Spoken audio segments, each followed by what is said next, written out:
Hey y'all, it's a very cold night tonight, I think in the 20s, so I'm bundled up, and we are going to read chapters 14 and 15 of Whatever Happened to Penny Candy. Dear Chris, where do we go from here?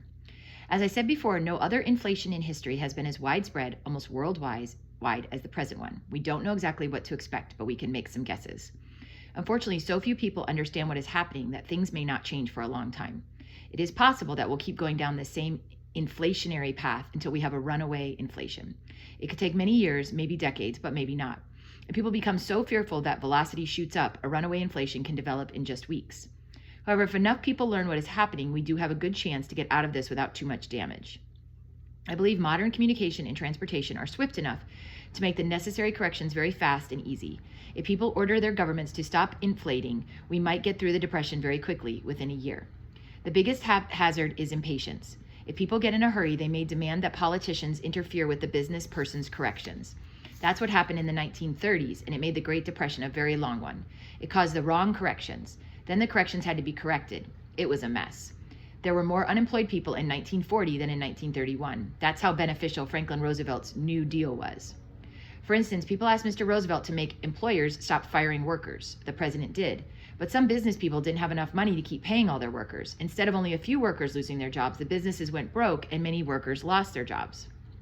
People also asked the government to prevent foreign businesses from selling goods in the U.S., and people in other countries were asking their governments for the same favor. The government did what the people asked, so foreign companies could not sell their products. They had to fire workers, and the depression spread around the world, getting worse and worse. Fortunately, this is not the 1930s. If enough people can be taught what causes the boom and bust cycle, then maybe we can stop it, at least for a while. We can learn a lesson from ancient Greece. For many decades, voters in Athens elected only the politicians who would take an oath against debasing the money.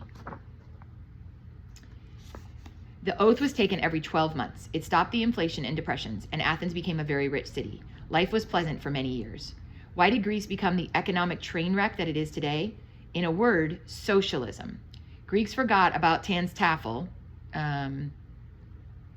There's no such thing as free lunch, right? They believed the promise that they could have lots of free goodies from a huge, powerful government. Socialism is an economic and political system under which virtually everything and everyone is owned and controlled by the government agencies. Another word is sometimes used synonymously is Marxism.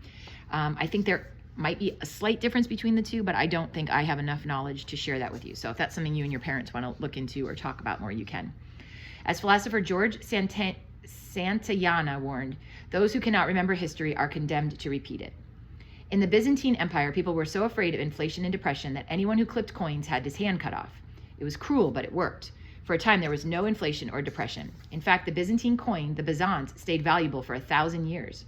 It was probably the best money in history. People were glad to have it because they knew its value would not fall. I want to share a lesson I learned.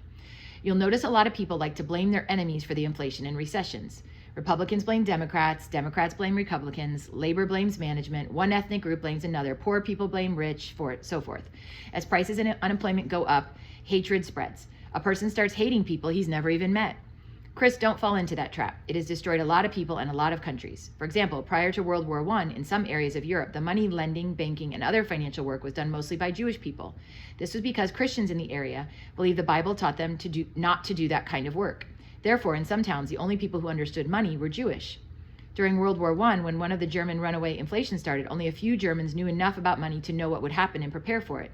They were mostly Jewish. Compared to everyone else, they were wealthy. When Hitler came to power, he made speeches about Jews being the only rich people in Germany. He said the Jews caused the Germans trouble in order to get rich from them. That's how Hitler was able to start persecuting the Jews. Due to lack of education, these kind of things happen over and over again because people think economics is too hard to understand. Instead of learning what is happening and what to do about it, they just go get mad. Then they start looking for revenge and they go on witch hunts. We haven't seen the last of inflations, recessions, or depressions, so be sure you aren't part of any witch hunts. Learn more about economics.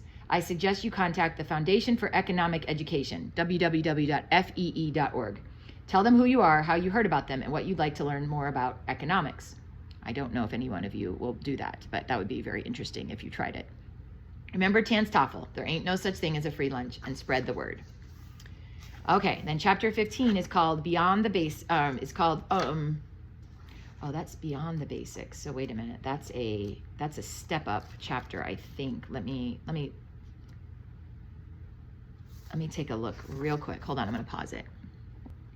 Okay, so chapter 15 is called Natural Law and Economic Prosperity. Dear Chris, in my last letter, I encouraged you to learn more about economics. However, in this final letter, I want to encourage you to learn about the law. Economics and law are both very important to your economic prosperity and individual liberty. Let me explain. In my work, I put years of research into examining different societies to determine which had the most liberty as well as the greatest economic prosperity. What I'm about to tell you is vitally important to your financial future and should influence whatever investment decisions you make.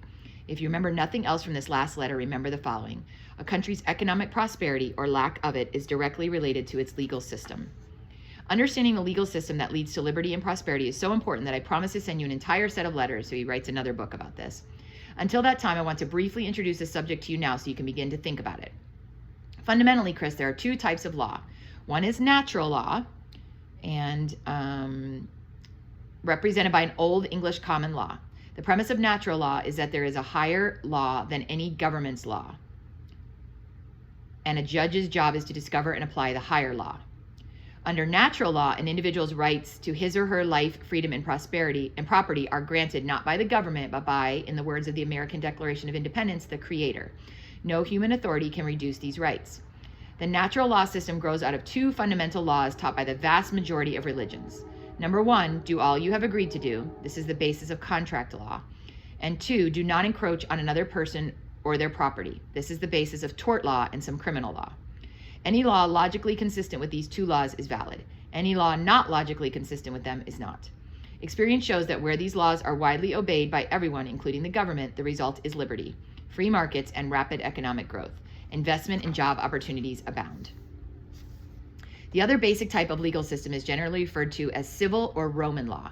Its premise is that there is no higher law than the government's law, and an individual's rights are granted by the government. A judge's job is to apply the government's law no matter what this law requires, even if the government's law violates the two fundamental laws. Civil law or Roman law can lead to liberty and free markets, or it can lead to slavery. Lawmakers are free to do whatever they believe necessary, no exceptions, no limits. They can allow free press, free speech, and free markets one week, then change their minds and throw millions into concentration camps the next week, whatever appears necessary. Throughout recorded history, civil law has been the dominant system around the world. However, for about 7 centuries, from the Magna Carta in 1215 to World War I and the Great Depression, much of the world was moving in the direction of natural law. After 1776, America became the leader of this movement to natural law. Countries that adopted a natural law viewpoint came to be known as the free world, of which America was the acknowledged leader. These countries also became the most prosperous with the most job opportunities, the largest middle class, and the most investment opportunities. During these 7 centuries, even nations that had Roman systems inherited directly from Rome itself, for instance, Italy and France, began to shift in the direction of natural law. The more closely they adhered to the two fundamental laws, the more their economies grew, yielding unprecedented abundance. Chris, I should point out that the law of the Roman Republic was an early form of common law. It was based on the premise that there is a higher law than any government's law, and the court should try to discover and apply this law.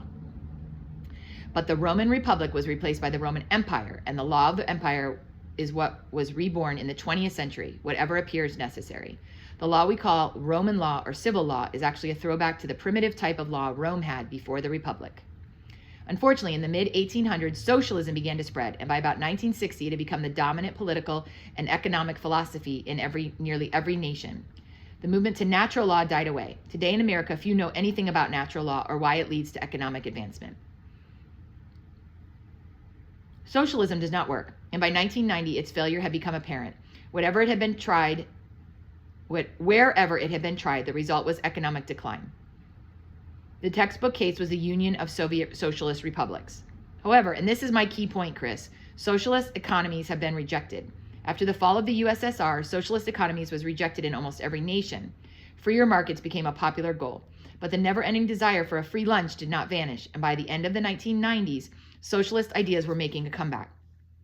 In 2003, the U.S. government was led by Republicans who tend to not like socialism, but they enacted Medicare Part D, one of the largest socialist programs in history. In 2008 and 2009, the recession was so frightening that practically the whole country demanded huge new socialist measures. We got even more government control out of medical care in the form of Obamacare, or what was also called the Affordable Care Act. Not only is socialist economics making a comeback, But socialist law, meaning Roman law or civil law, remains entrenched and continues to grow everywhere, including America. Nearly everyone has been taught to believe that lawmakers should do whatever appears necessary without regard to ethical principles. The two fundamental laws have been almost completely forgotten everywhere. So while it appears governments may be embracing free markets, it's often an experiment based on immediate need, not ethics. Okay, and I am going to stop there because this is pretty confusing. And the next part seems to get a little bit more confusing. It talks about statism, which is the opposite of American philosophy. So it gets a little bit more complicated, but it's talking about natural law and economic prosperity.